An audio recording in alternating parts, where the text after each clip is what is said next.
Welcome back into the Pigskin Cafe. My name is Hampton Sipper, and usually my co-host Graham Haney is the one joining me today, but he is actually visiting our other co-host from a while back, Chase Haney, who is a new dad. So Graham is going to go see his nephew, but I've got my good friend Boo Shirley filling in for him today, and we're going to be covering week 11, I believe, or week 12 of college football and breaking down the Alabama LSU game along with the other major storylines from across the country. But before we dig into that, please, if you haven't already, go ahead and hit that subscribe button. We are so close to 400 subscribers, and we need your help to get there. So please, if you haven't already, go ahead, hit that subscribe button, leave us a like on the video, and leave us a comment. We appreciate each and every one of you, and it means so much to us. So, Boo, without further ado, let's jump in to Alabama beating LSU 20-9 in what I thought was a very sloppy and a very frustrating game, especially on the offensive side of the ball for the Alabama Crimson Tide. So I want to kick it to you, Boo. What do you make of this overall offensive performance? And I know specifically we're going to talk about the run game or the lack thereof. I mean, I can't even call it a run game because there isn't one right now for Alabama. What do you attribute those struggles to, and what did you make of the performance and the plan going in after coming off that bye week? Yeah, to me, it was just a little disappointing because, you had the bye week. Everybody, for the most part, should have been rested. You've had all this extra time. I know they wanted to emphasize the run. I feel like the first drive they were trying to, and then it kind of got to oh crap, it's not working. So let's just go back to what we know we can do, which I mean, I understand that. But eventually, somebody is going to make us run the football. I don't understand why other coaches don't do that. Uh-huh. But overall, I'm still proud of the guys, though. I mean, you find a way to win. That's what it's about.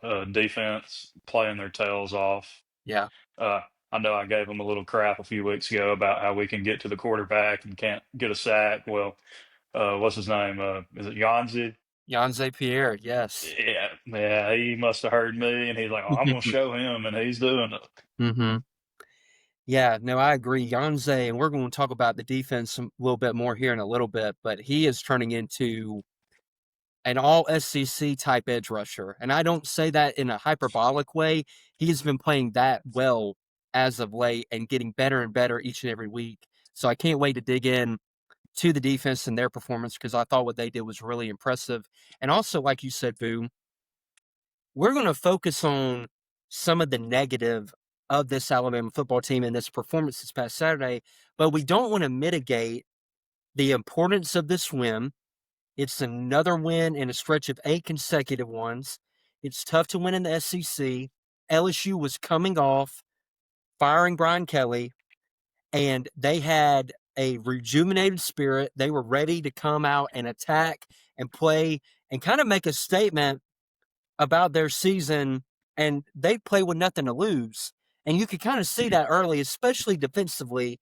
Their offense has been a mess all year, but defensively, they played well for the large swath of this season, and they've got a lot of talent on that side of the ball. And I think you got to give them credit also for some of the struggles that Alabama had on Saturday.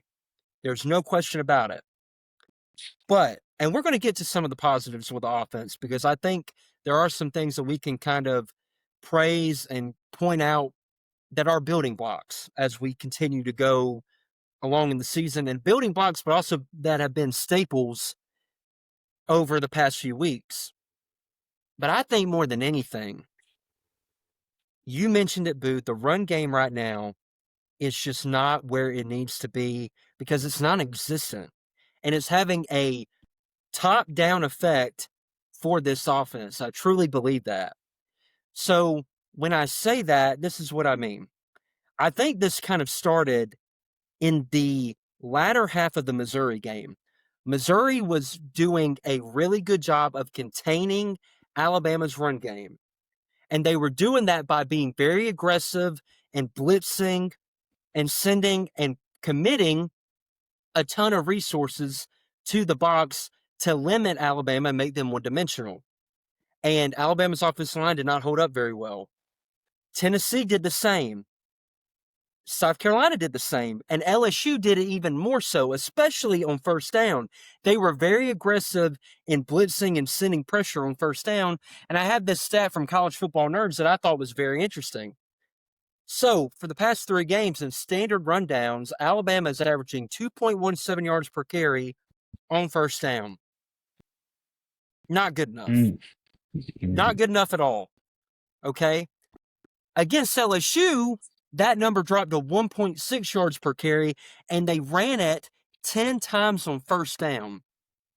So what that tells me is that part of it is, as a play caller, and I get that you want to say committed to the run, but I think running on first down is becoming a tendency at this point. If you're running it 10 times and you're not generating enough yardage on that first down, what you're doing is you're putting your offense consistently in second and third and longs, which they were converting at a very high rate earlier in the year. But eventually you can't live and you can't make your living there as an offensive unit playing on second and third and long. And as great as Ty Simpson has been, even when he's the least, just tiniest bit off, and you're not converting on those second and third downs, then your offense is just a mess.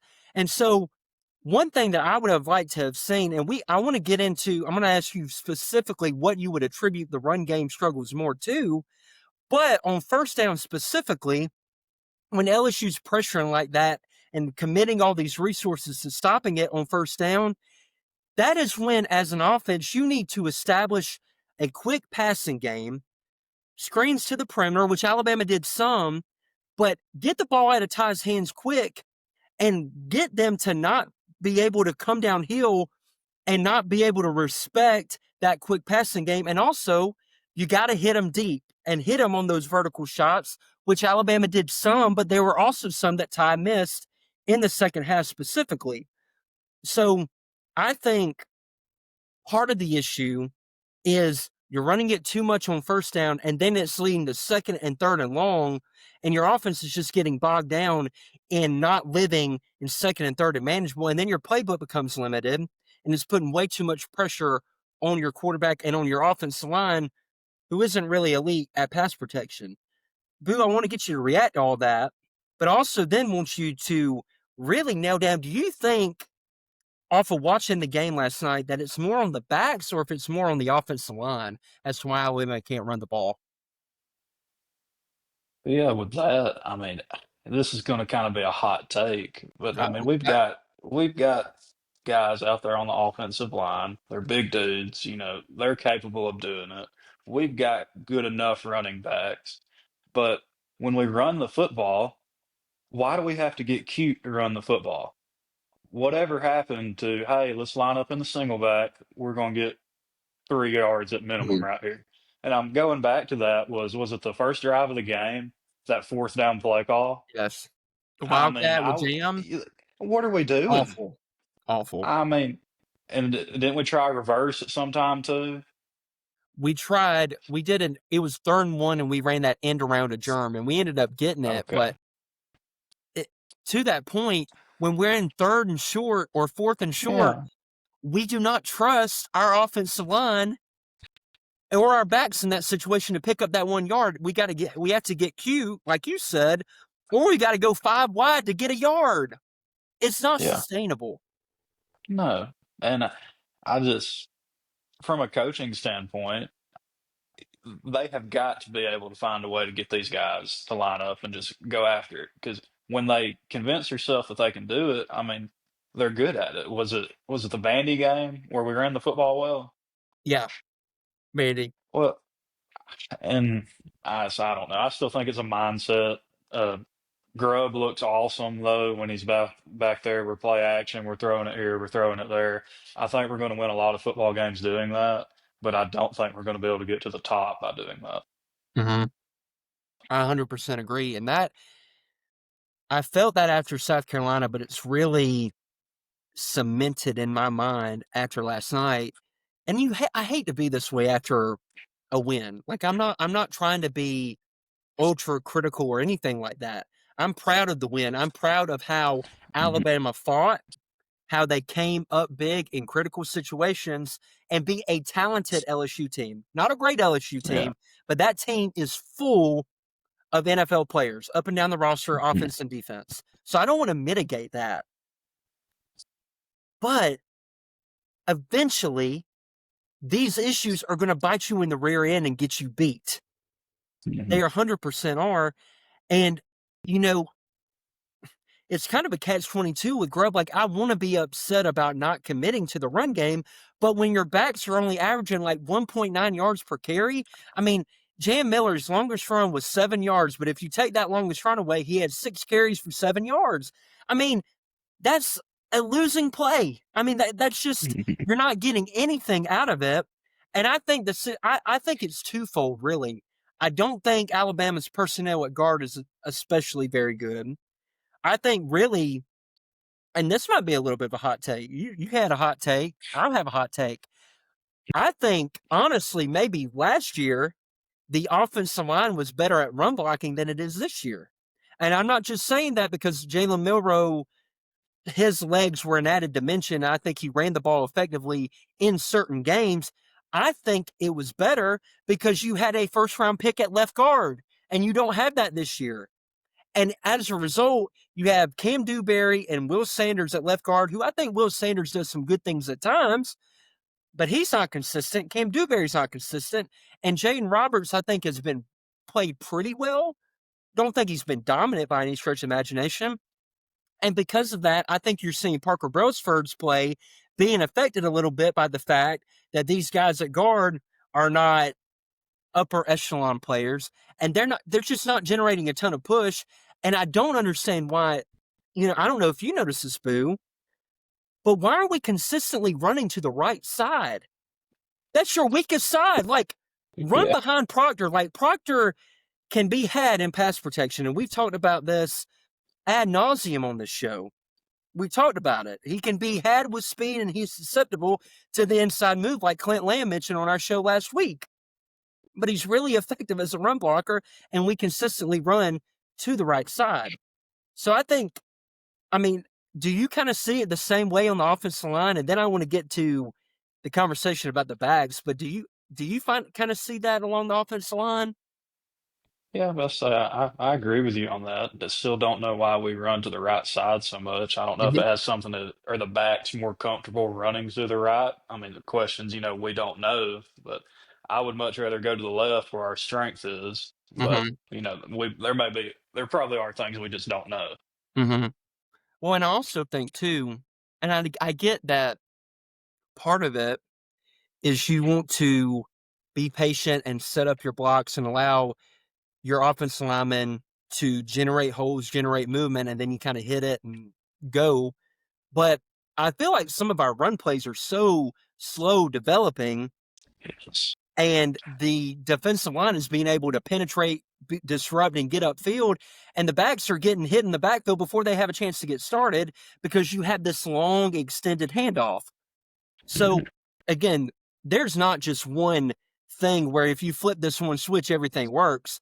There's an amalgamation of issues here, a litany of issues. And I do find it concerning that this was an emphasis during the bye week of, we got to fix the run game. We've got to run the ball better. Everybody on that team, everybody on that offense, everybody in that coaching staff believes that and knows that. They're not listening to the Pigskin Cafe and hearing nothing that they don't already know. But I also think, man, sometimes our backs, when there are holes there, there's too much tiptoeing and there's not enough putting your foot in the ground and sticking your face in there and running like you're trying to feed your mama. Because sometimes, I love Jan Miller. Jan Miller's a good kid, and I think he's a solid back. I don't think he's healthy because he hasn't run the same since that concussion he suffered against Missouri. Against Vandy and against Missouri before he got hurt, I thought he ran the ball very effectively. I haven't seen that Jan Miller since, but he's dancing too much, and bless him, I'm not trying to criticize him, but he looks like he's running in cement sometimes. Daniel Hill, I think, adds a nice downhill element, and if he can give us 5 yards a carry, I think that's effective. You're not going to have a home run hitter at that position this year. It's just not on the roster other than probably AK Deer, but AK Deer doesn't have all the other responsibilities down that it takes to play running back. But like there was a toss play in particular where I think it was Daniel Hill, and like if he puts his foot in the ground and sticks his face up in there, he can get 4 or 5 yards. He got like two because you're just kind of running timid, in my opinion. I'm not saying he's scared to get hit, but there's a tenacity and a physical nature that you have to have, a downhill nature to run the ball effectively. And I think our backs are kind of lacking that right now, Boo. But I think we've hit the run game ad nauseum. It has to be better. Alabama will not win a championship if it does not improve. But let's switch over to the passing game and the overall plan coming into this game. What did you think of Ty Simpson and the receivers' performance against LSU? I mean, overall, I think it was pretty good. You know, Ty missed two or three balls by half a yard that blows that game open. Still kind of seems that on some of these big third downs, Ty's hanging in there and he's getting the ball out. It may not be a perfect pass, but the receivers, some of them got to start coming down with those balls. Yeah. I mean, the big downs are out there, and particular was it I think it was Ryan Williams. It was a big third down. I Yes. mean, Ty hangs in there and gets rocked, hits Williams in the hands. Yes, it wasn't perfect, but you know, that's one of those you got to pick your quarterback up and say, "Hey, I got you." Like, thank you for getting hit right there. Get the ball Mm-hmm. out. We got you. But overall, I think they did pretty good. Cuevas, I wish we involved him more. Oh, Um, gosh. Yeah. I think that guy has an opportunity to make a lot of money in the NFL. I Mm-hmm. mean, I just really do. I think he's a heck of an athlete and got great hands. Also, great hands. I want to shout out offensive line, Formby, with the look at him being all athletic. Mm-hmm. Got us a couple yards on there. Maybe we need to move him to tight end. Maybe that would solve the running Yeah, game on the maybe right so. side. But Mm-hmm. overall, I think they did pretty good. I mean, for the positions that we put them in when we have to throw the ball that many times. I mean, it's the secondary for LSU is pretty solid for the most part. I thought Yeah. Ty was hitting windows that he was supposed to hit. I mean, we did what we needed to do to win. Mm-hmm. No, I agree. And on your point of the LSU secondary, I believe his first name is Monsieur Delane. He is the transfer, I believe, from Virginia Tech. He's one of the best cover corners in the country. Number 4 for LSU. He's a really, really good player. They've got Pickett, who's a long corner. I believe he's a freshman, 6'4", 6'5", kind of their version of Dijon Lee, but not quite as good. Mhm. They've got a really talented group back there. And to your point, and I said this during the game, Alabama's receiving core is really good, and I also think they're not healthy. Horton came in that game banged up. He was barely utilized other than the one outstanding catch that he had along the sideline. It was contested. He came down the ball, had strong Mhm. hands, and secured it. But Ryan Williams isn't healthy. He has some shoulder tape. He was probable coming into the game on the injury report all week. Lottie came in kind of banged up, but I thought he played outstanding. I love number 17, Lottie Brooks, and the way that he plays the game. And then Germ's dependable. I think, honestly, Germ needs to be even more involved in the offense than he already is. And he's already pretty involved. I think, at minimum, 15 touches a game for Jeremy Bernard. I think my buddy Drew DeArmond tweeted that today, and I think he is that vital football player. But to your point, I'm sick and tired of this sounds so ugly, but Ty has been pretty spot on and precise all year long. There's been no doubt about that. Every pass he throws isn't going to be perfect. And like you said, man, at some point, Ryan Williams, you're getting paid like $2 million. And I know you've had your issues with drops, and you made a good catch in the end zone on that touchdown, even though you almost dropped that. But that ball hits you in the hands. Just help your quarterback out. And that's one thing I noticed with this receiving group. They are very good. They're not Ohio State good. They are not making the outstanding or the spectacular catches that I see from that unit when Julian Sam may underthrow him a little bit, or when a ball is not just right on them, right on the numbers. This group isn't doing that consistently enough, and I think they need to elevate their level of play a little bit. And also, I think sometimes, to an extent, they're not getting open and generating the separation that is needed. And Ty's having to throw into some really tight windows. And while I don't think he had his best game, he missed some throws in that second half that he usually doesn't make. He was just off a little bit on that throw to Germ that would have broken the Mhm. game open, which again, Alabama cannot seem to put their foot on their opponent's throat when they have them on the brink. They can't push them off the plank. I don't know why, but they've got to develop that because, again, that's going to get you beat as well. But, I mean, the throw that he made to Jeremy Bernard on that over route, he obviously pressure from, I believe, Will Conformity's side. He steps up, resets, throws it with anticipation before Jeremy even clears second level defenders, throws it right in front of the safety. NFL throw, beautiful throw. The throw that he made to Lottie before the half was an absolute dime, and it reminded me of the throw Bryce Young hit Jamison Williams on against LSU on the same side of the field in 2021 for a touchdown. And then the throw to Ryan for the touchdown was an absolute beauty as well. So I thought that he played well, but I think that you can tell to an extent the lack of a running game and the pressure of, I mean, the offense is basically Ty Simpson in the passing game at this point. I think he is feeling some of the ramifications or the pressure of the running game not getting going, and defenses are adjusting to it. And so it's putting a little bit more on his plate. The windows, especially off play action, maybe aren't as open as they were earlier in the year because teams don't respect Alabama's run game right now. And I think Missouri really laid out the blueprint against that. And also, if Ryan Grubb, who I think has done an outstanding job for the most part, but man, sometimes when Alabama gets into the red area, there was one instance last night. They're running their bread and butter, their simple concepts, letting Ty cook. And then we get into a bunch formation and run a pop pass to Lotsier Brooks where Will Conformity isn't able to get out and reach the guy, lose 5 yards, then you lose another 3, and then you do a double pass on 3rd and 18 for Connor Talty to miss a field goal.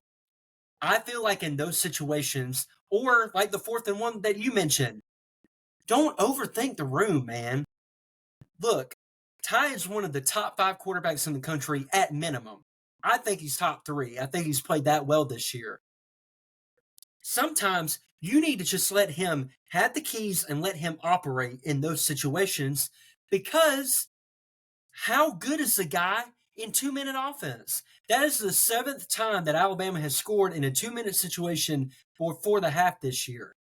That is absolutely because of the quarterback, and he looks so comfortable in those situations. And I feel like sometimes Alabama, if they can't get into rhythm offensively, maybe you go a little tempo to get your quarterback settled down and go 5 wide and let him survey the defense, grip it and rip it, and get it into the hands of your playmakers.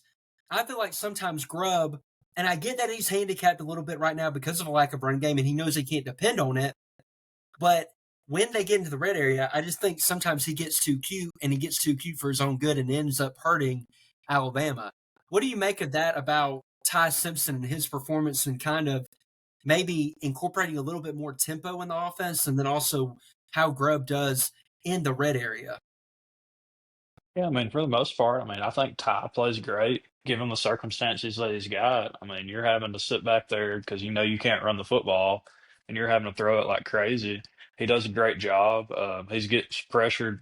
He got pressured a whole lot this past game, but he's also pretty aware of the pressure for the most part. That one fumble sack, I mean, he was stepping up. The guy got there, I mean, yeah, we can't have that. Mm-hmm. But I mean, for the most part, he's pretty good with the pressure. He gets the ball out. But then when we get in the red zone, like you were saying, and kind of piggybacking on what I said earlier about Grubb having to get cute, because we just don't believe we can run the football. Mm-hmm. And we get our hands tied behind our back when we get down there. And, if we roll Ty out and that doesn't work, well, then we're going to have to do some double, triple pass, whatever, just to get the ball in zone. Which I mean, if it works, it works. But when it doesn't, then you got Talty hooking them like that. I mean, the game was real weird yesterday when that was going on, and I was kind of like, "Oh, we're gonna let them hang around," and but thankfully our defense was pretty strong. But I mean, Mhm. yeah, I just Grubb's got his hands tied too because I think Grubb's starting to just be like, "Well, we can't run the football," and I Mhm. hate that because that's not good because we're gonna have to. Yeah. But I'm seeing both sides of it though. I really Mhm. am. Yeah, like I definitely don't want to be too hard on Grub because, like you said, it's like a pitch. And we talked about this last year in a different capacity with the offense when you only have a fastball as a pitcher and you're not Hmm. able to throw a curve or a slider or something else to keep the defense off balance. Last year it was of a different variety, but this year it's because Alabama just simply doesn't have a traditional run game at this point. And, even when he has it dialed up well, like on, I believe it was the final drive of the game or the second to final drive of the game, you call that screen to Ryan Williams. It's set up perfectly. But Ryan like dances and tries to make guys miss instead of putting his foot in the ground and going to get the first down. Like have a nose for where you need to get and just there's too much of that from the receivers and him in particular, but also the running backs. Sometimes you got to just be decisive and get what's there. And especially on that play, they had it blocked up well, and that really irritated me on that play in particular. And I think more than anything, if you're taking a positive from this game, maybe this is a catalyst for Oklahoma, which is going to be a really tough matchup for the Alabama offense. With that front seven, the way that they rush Hmm. the passer, the way that they are very effective in third and long. If you're in third and long against Oklahoma, it's not going to be a good day. Those tackles and pass protection situations against R. Mason Thomas and the other guys that they got, it's not going to be good at all. But Hmm. maybe that offense, Ty said after the game last night, everybody's got to pick it up. That wasn't acceptable. That's not our standard. Maybe even in a win, they find areas to really press and strain this week and come out and play a much improved game against Oklahoma on the offensive side of the ball. But on the defensive side of the ball, I really don't know how much they could play better or how much better they could play. That's the proper grammar. Thank you, Yeah. Enterprise City Schools. How much better they could play than they did yesterday. They only gave up 232 yards of offense. They held LSU to 9 points, which is the lowest that they had been held to all year. Just a really impressive performance, Boo. What, you know, I kind of want to get your thoughts on Kane Womack and this stretch that Alabama's defense has been on to this point, and how well they played and how they've gotten better week by week. But who are some players that really stood out to you? I know you mentioned Pierre, but who are some other guys? Yeah, Hubbard's all over the place. I Yeah. mean, I think at the next level, I would love to see Hubbard as a linebacker. He really reminds me of kind of a Brian Urlacher type of guy. Like, dude's everywhere, Mm-hmm. laying the dadgum wood. I mean, he everywhere he seems like he knows where he's supposed to be. I like the freshman at corner, 6'4" guy. Lee. That's, yeah, I mean, dude, what an athlete! Absolute athlete. Linebackers, they're starting to look fast again, and that's really good because the guys coming off the injuries. But to the defensive line, I mean, God, the defensive end, he's killing it right now. I mean, he surprised me. I didn't think he was going to be the one to surprise everybody this year. I really thought Overton was going to be the guy, Mm-hmm. which Overton hasn't played bad. No. But on all that though, with Walmack is going to have an opportunity to be a head coach next year if he keeps doing what he's doing. Mm-hmm. I mean, because he's just got the guys playing great. Mm-hmm. Yeah. Womack, I think, and it happened in 2024 too. The defense after the Vanderbilt game really came on the back half of the year. But this year, really after the Florida State game, I've just seen Mhm. continual improvement. Yeah. Yeah, they're good for one busted run fit a game, like they had against LSU last night, where Mhm. it looked like either Nakai Hillgreen or Justin Jefferson messed up the run fit, and there was no linebacker to take Harlem Berry, who went up the sideline for 30, 40 yards.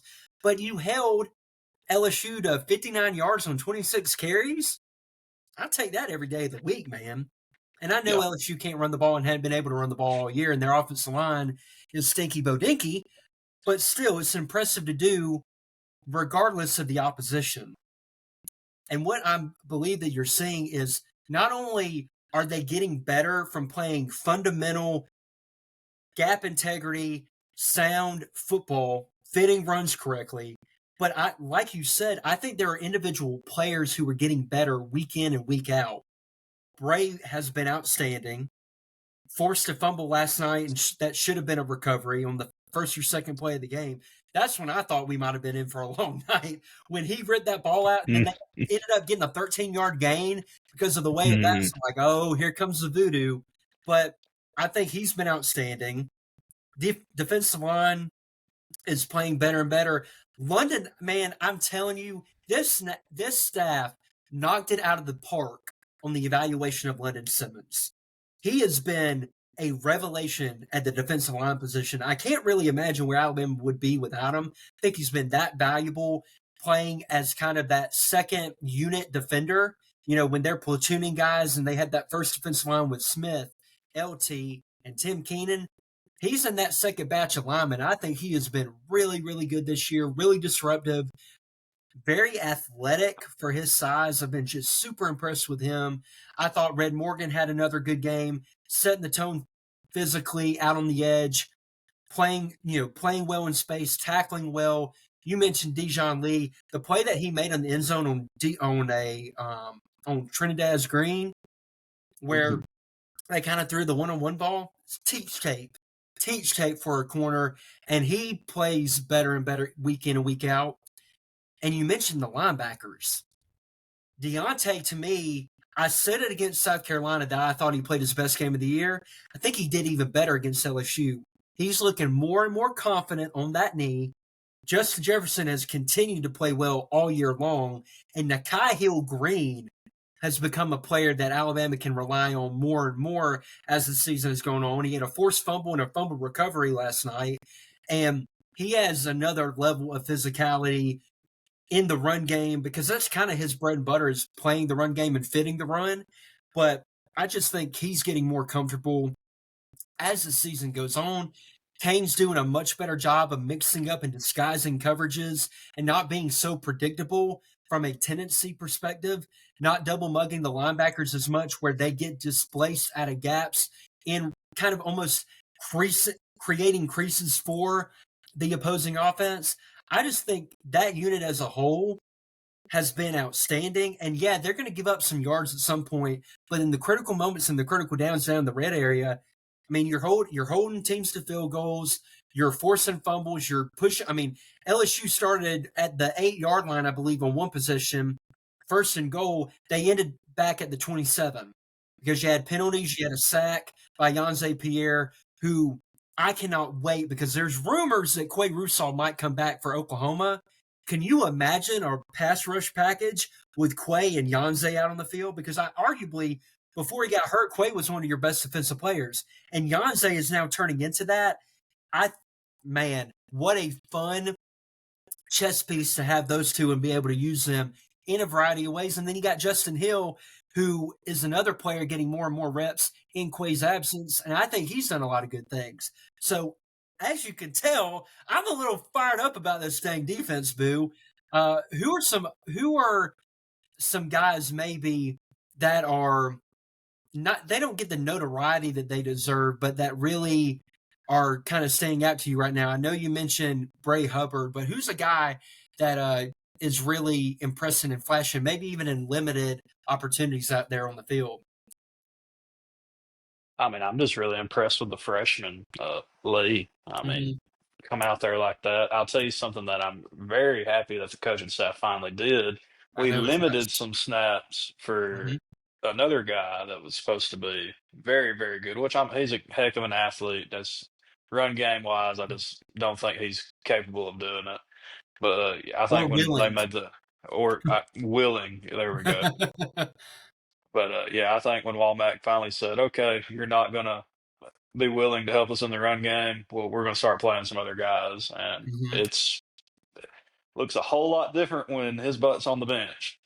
It does. No, and I love that point. That's an awesome point because there have not been those runs to the perimeter going for 30 or 40 yards the past few weeks with Dijon in the game because Dijon is really good in run support. He's really physical out on the edge. Obviously, he's got a big frame, but he's not afraid to come up and hit you and come up and make a tackle. And I think Damani, I'm not saying he's afraid to, but there was a lack of willingness on his part to stick his head in there and make a play.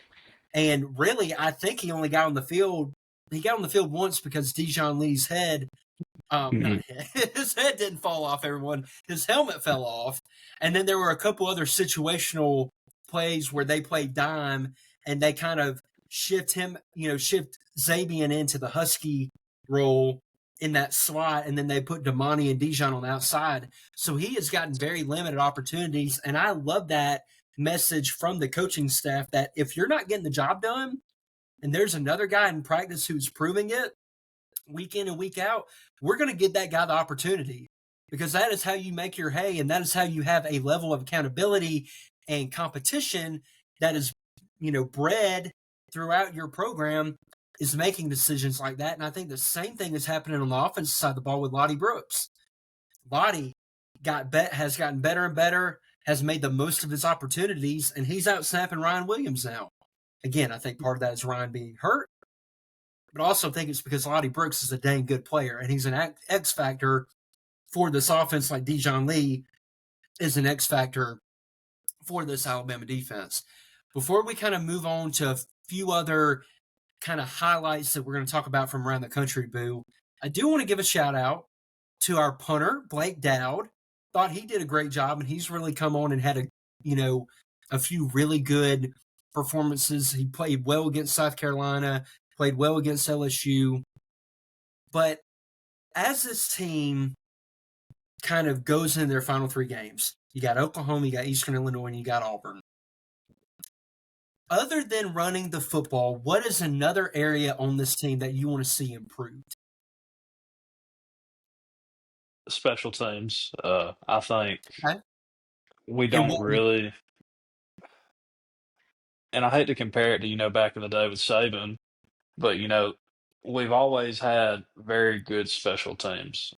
That one play a game, whether it's a kick, long field goal, punt the ball, pin them down in the 5, kick return for 30, 40 yards, even though it's not a touchdown. I mean, you flip the field like that. Mm-hmm.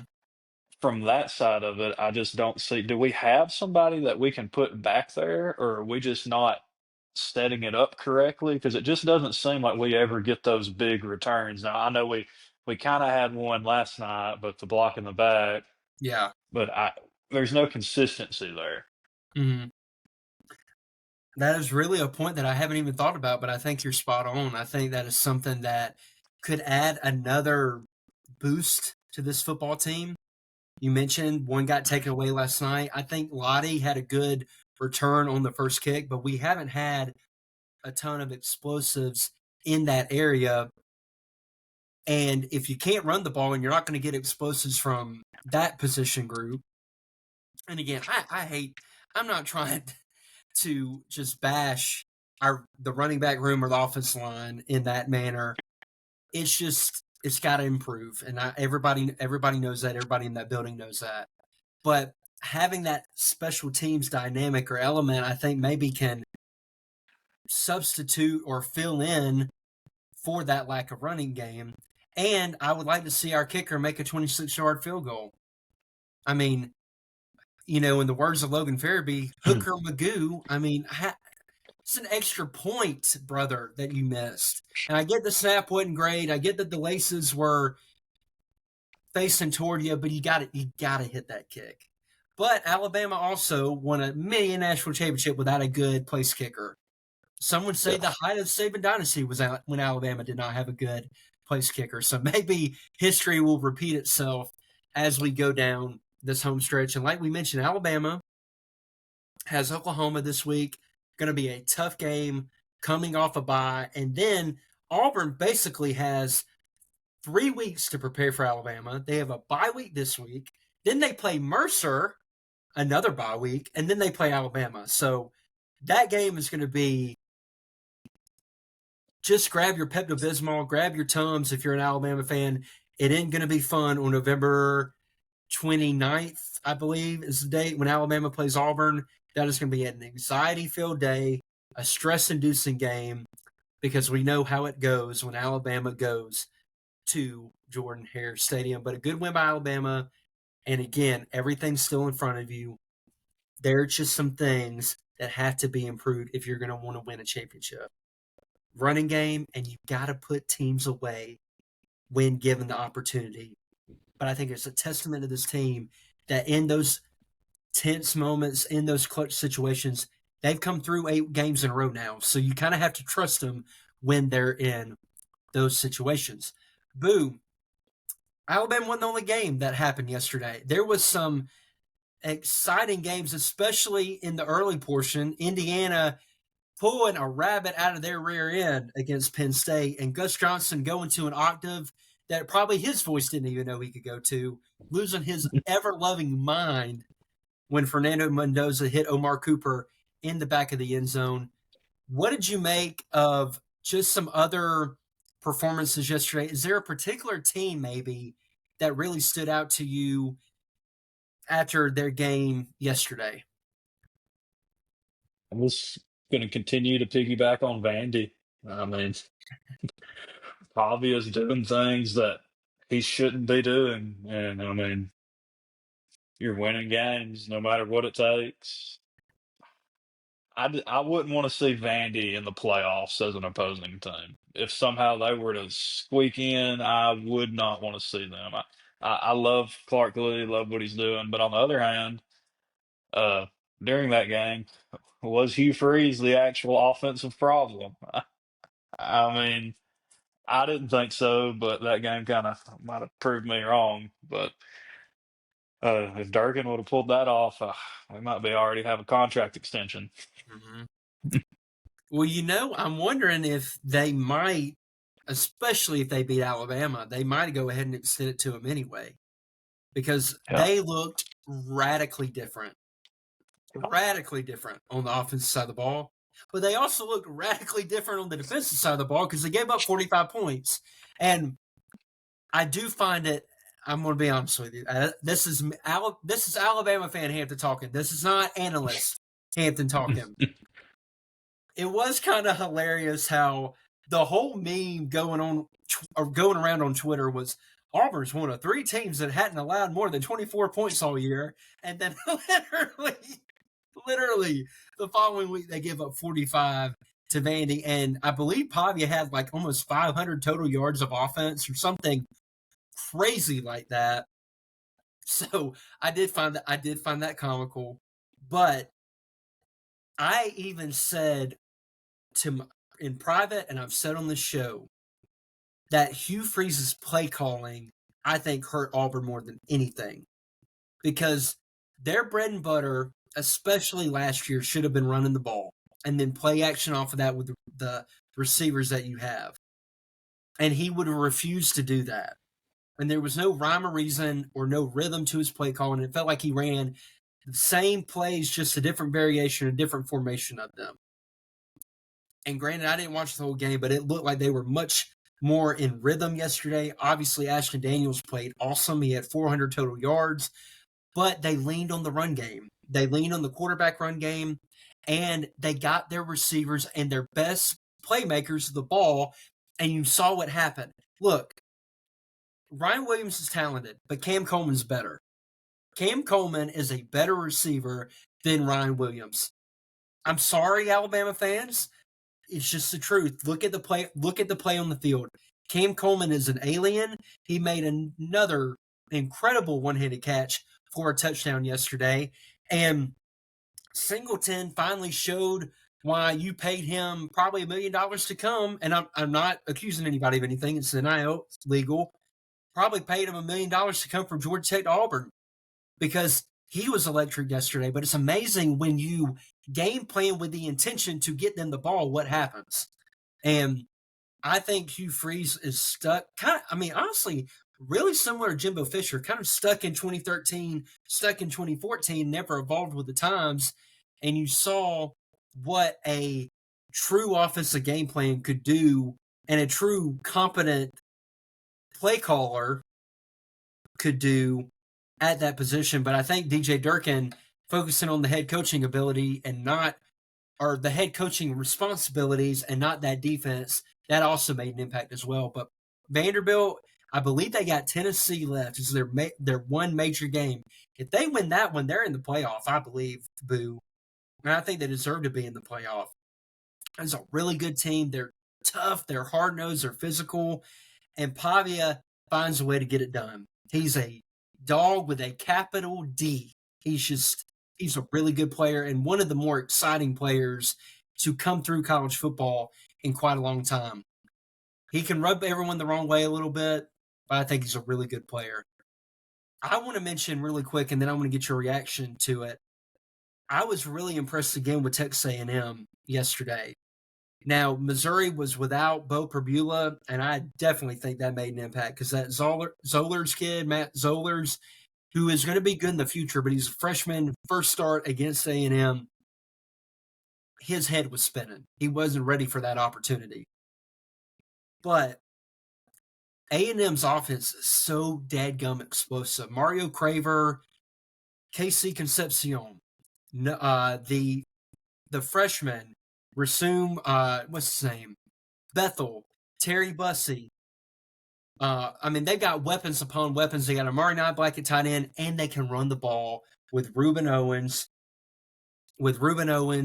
and EJ Smith, and they don't even have Le'Veon Moss playing for them right now.